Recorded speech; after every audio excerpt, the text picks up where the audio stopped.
La cérémonie de lancement du programme High-Tech, programme de formation continue, initié par le gouvernement indien, s'est tenue ce mercredi 29 septembre 2021 dans la commune de Cocody.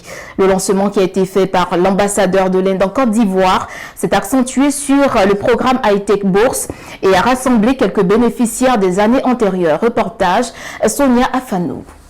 La cérémonie de lancement du programme High-Tech Bourse s'est tenue dans l'optique d'accentuer le réseautage et montrer la nécessité d'un système de technologie indien adapté en Côte d'Ivoire. Le programme High-Tech Bourse prend en compte chaque année près de 100 personnes dans plusieurs secteurs d'activité depuis 1964. Les anciens récipiendaires qui se sont succédés au pupitre pour partager leur expérience ont bien accueilli ce projet. Ils ont mis en exergue l'importance de se faire former. J'ai rencontré une amie, une petite sœur avec laquelle je suis restée en contact aujourd'hui, qui est aux affaires étrangères. Et donc, par le biais de High-Tech Day, nous sommes restés en contact par rapport à l'anglais. Voilà, donc on se rencontre, on essaie d'avoir des contacts de certaines personnes avec lesquelles nous avons été en Inde. On a formé un groupe sur Facebook ou bien sur WhatsApp et puis on essaie de communiquer parce que nous sommes dans un pays francophone. Donc quand on laisse la langue, quand on laisse les training, c'est-à-dire quoi, les formations, et qu'on se retrouve chez nous ici, on oublie de parler l'anglais. Donc nous on fait fort de se retrouver entre nous pour déjà partager la langue et puis essayer de rester dans le temps. Parce que comme vous avez eu à le constater tout à l'heure, l'interprète de l'ambassade a dit que c'est une langue vivante, si tu ne la pratiques pas, tu oublies. Mais au-delà de pratiquer la langue vivante, on a scellé des liens professionnels où chaque fois qu'il y a des opportunités, on s'appelle. Et grâce à High-Tech, grâce à cette rencontre que nous avons faite, certains ont pu avoir des postes un peu plus intéressants qu'auparavant. Tu as une autre vision de la vie, une autre vision de ton monde de travail, et puis il y a des opportunités forcément qui s'ouvrent à toi.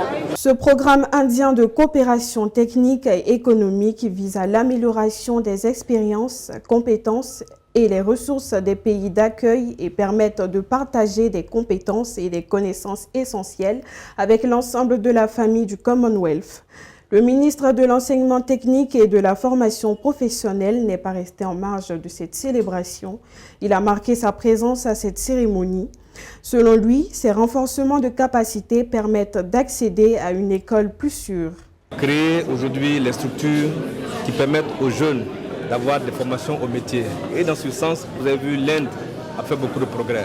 Vous avez vu aujourd'hui sur le plan informatique, sur le plan même de l'énergie solaire, vous avez vu aujourd'hui les machines agricoles sont des éléments qui ont permis à l'Inde, comme je l'ai dit et l'ambassadeur l'a répété, de passer d'un pays qui importait la nourriture à un pays exportateur de nourriture.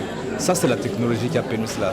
Donc l'idée en venant ici, c'est vraiment de voir avec nos compatriotes qui ont vécu en Inde, de partager avec eux leur expérience, mais aussi de nous permettre d'accéder à des écoles professionnelles en Inde qui permettront aujourd'hui à la Côte d'Ivoire d'asseoir un véritable dispositif de formation calqué sur leur expérience. Le programme High-Tech est essentiellement de nature bilatérale. L'avantage reviendrait à tous de s'y intéresser. Donc là, nous sommes sous le confinement, mais l'important c'est de trouver d'abord les moyens appropriés afin de permettre aux personnes qui partent étudier d'aller étudier ce qu'il faut, ce qui va leur permettre de pouvoir revenir dans leur pays et s'adapter à la situation du pays afin de permettre le développement économique de leur pays. C'est que la Côte d'Ivoire a une population très jeune.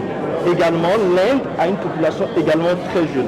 Donc le plus important, c'est de pouvoir faire de telle sorte que ces populations jeunes-là puissent être formées de manière adéquate, afin qu'elles puissent être un avantage pour la société plutôt que d'être un problème pour la société. Il était très heureux aujourd'hui d'entendre les personnes venant sur le pupitre parler de leurs expériences et dire qu'après le programme High-Tech, elles ont été capables de pouvoir monter un business et de pouvoir également améliorer leurs conditions de vie. Donc c'est vraiment ce qu'on retient, l'objectif de l'High-Tech.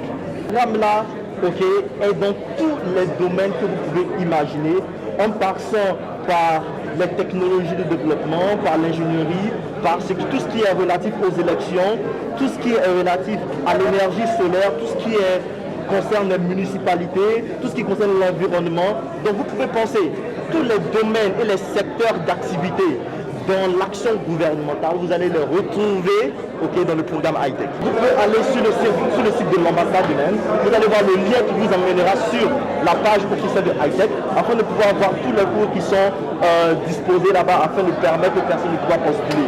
Donc vous allez voir, il y a des programmes de courte durée, de longue durée, donc vous pouvez aller choisir, il y a un temps pour chaque cours, donc vous verrez ce qui vous arrange et vous allez vous postuler à ces cours. Merci. Thank you.